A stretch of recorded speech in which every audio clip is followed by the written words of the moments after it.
आज Silvana Schuman का जीवित होना किसी चमत्कार से कम नहीं है। उन्हें सेप्सिस था। उनके खून में जहर फैल गया था। ये फ्लू जैसे लक्षणों से शुरू हुआ, जैसे तेज बुखार और खांसी, कमजोरी महसूस हो रही थी। जब उन्होंने एम्बुलेंस बुलाई तो पैरामेडिक्स तुरंत समझ गए कि सिल्वाना शूमन की जान खतरे में है। हार्ट अटैक या स्ट्रोक के मामलों की तरह सेप्सिस में जल्द इलाज मिलना बहुत जरूरी है।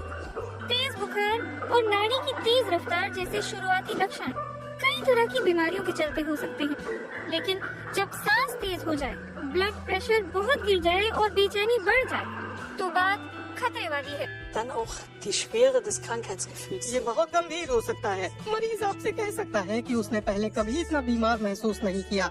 ये शुरुआती संकेत है। अगर आपकी सांस तेज हो जाती है और ब्लड प्रेशर गिर जाता है तो ये सेप्सिस का साफ संकेत हो सकता है और ऐसे में तत्काल जरूरी कदम उठाए जाने चाहिए। Anbahnen Sepsis muss sofort weitere Schritte einleiten. Sepsis आमतौर पर बैक्टीरिया संक्रमण के चलते होता है, मसलन फेफड़ों में। अगर इम्यून सिस्टम संक्रमण को काबू नहीं कर पाता तो बैक्टीरिया तेजी से बढ़ते हैं और टॉक्सिन बनाते हैं। खून के बहाव के साथ ये सभी अंगों तक पहुंचता है और इससे गंभीर इन्फेक्शन हो जाती है। दिक्कत ये है कि रोगाणु की सटीक पहचान के लिए लैब को कई घंटे बल्कि कई बार तो कई दिन भी लग सकते हैं। डॉक्टर और मरीज के पास इतना समय नहीं होता। जर्मनी के येना मेडिकल कॉलेज ने यूरिन सैंपल से कुछ ही घंटों में बैक्टीरिया की पहचान का एक तरीका विकसित किया है। अगर ये पता हो कि किस बैक्टीरिया से सेप्सिस हुआ है तो डॉक्टर तेजी से बेहतर इलाज कर सकते हैं।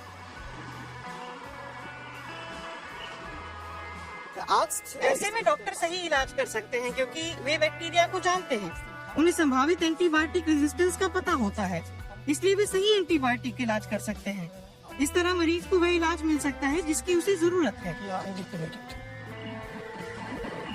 सिल्वाना जब जिंदगी और मौत के बीच में जूझ रही थी, तब जांच का ऐसा तेज तरीका उपलब्ध नहीं था। सबसे पहले तो एंटीबायोटिक ही बेअसर रहे और फिर इन्फेक्शन काबू से बाहर चला गया। दरअसल ऐसे मामलों में सेप्सिस शॉक हो जाता है। इम्यून सिस्टम शरीर पर ही हमला करने लगता है। हालांकि ये बैक्टीरिया को मारने के लिए ही काम कर रहा होता है, लेकिन शरीर में बैक्टीरिया की संख्या इतनी ज्यादा हो चुकी होती है कि उससे निपटने के लिए इम्यून सिस्टम को एंटीबॉडीज भी बहुत ज्यादा बनानी पड़ती है और मात्रा इतनी बढ़ चुकी होती है कि ये धमनियों की दीवारों को नुकसान पहुंचाता है। ऐसे में खून गाढ़ा हो जाता है और शरीर के अंगों तक ऑक्सीजन नहीं पहुंच पाती। सिल्वाना के मामले में डॉक्टरों ने इन्फेक्शन रोकने के लिए कई तरह के एंटीबायोटिक इस्तेमाल किया। उन्होंने असर भी दिखाया, लेकिन वो पूरी तरह खतरे से बाहर नहीं आई। वो कई हफ्ते कोमा में रही। जब कोमा से बाहर आई तो वो पहले जैसी नहीं रही थी। मैंने गौर किया कि मेरा शरीर पूरी तरह पैरालाइज हो गया है। मैं बोल नहीं सकती हूँ, शायद सांस नली के ऑपरेशन के चलते मुझे बहुत लाचारी महसूस हुई। मैं दूसरों की दया पर निर्भर थी।